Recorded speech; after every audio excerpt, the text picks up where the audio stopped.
арчилсан намын хүний эрхийн ороо юу вэ? Сайн дурын байгууллага. Бид нар цалин байхгүй, төсөв байхгүй, санхүүжилт байхгүй. Зүгээр л хэдэн ийм хуульч хүмүүс нийлсэн хүний эрхийг хамгаалъя.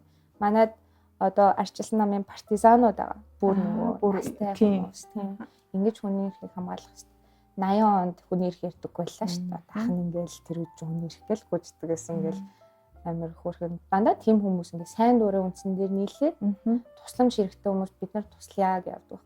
Тэгэнгүүт нөгөө бид нарыг хүний эрхийн үндэсний комиссийн тэртээ андуураад. Тийм яг би бол бас тэгж л бодлоо. Тийм. Тэгээд амар нөгөө албагүй байхгүй юу? Тийм байгууллага. Албагүй байгууллага. Тэгтээ сайн дураараа ажил хийдэг. Тэгээ хүмүүс нөгөө амар хараад байна. Танах худлаа ингээ попрод яаж ин ажиллаа хиймээ. Тэгээд мөнгө авч байгаа юм бол мол гэл тэгэнгүүт мөнгө авдаггүй гэдгийг мэддэггүй юм байна л да. Тэгээ аль бол хүний эрхийг хамгаална гэдэг чинь тэгтээ бас айгүй юу ахгүй юу одоо яг цагдаагийн байгууллага бол нэг үүрэгтэй тий хэргийг мөрдөн шалгаад прокурорын байгууллага руу шилжүүлнэ. Тэгээ шударгасыг тогтоочих юм бол тэр хүний эрхийг хамгааллаа гэж үздэг шүү байгууллага. Тэгэнгүүт яг хүний эрх хамгаалагч гэдэг тусдаа human rights activist бид нар яг яаж хүний эрхийг хамгаалж хэрэгжүүлэх тухай нөгөө гарын авлага байхгүй шүү дээ. Тэгээд айгүй тийм сонирн байхгүй юу яг кейс болгон дээр өөр ажиллана. Тэгээд тэгэнгүүт хүмүүс тэгж амар шаардаад байдаг. Мухай санагддаг юм жоохон. Яг нөгөө үндэсний хүний эрхийн комисстэй андуурдаг юм байна. Тэгвэл би бас тэгж андуурч явж.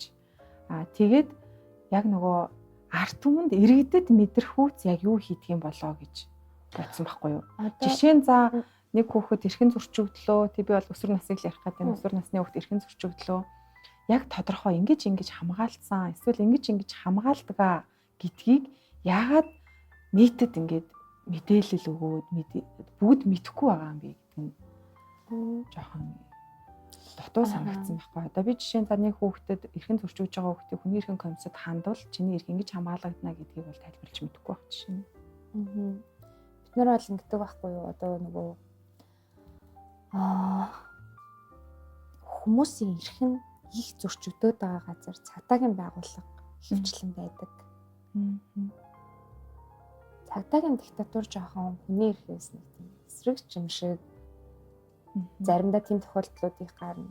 Хүчингийн эргийг хохирох жоохон гэхэд нотлох баримтаа аваад ирэх цагдаа хэлэх хэмжээний тий юу гэсэн үг юм хүчндүүлж хат ямар нотлох баримтаа зөвлүүлээд байж ах вэ?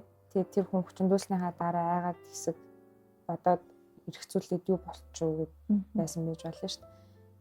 Тэгээ нэг 2-7 хоногийн дараа очиод цагдаа дөнгөд нөгөө юу н гардггүй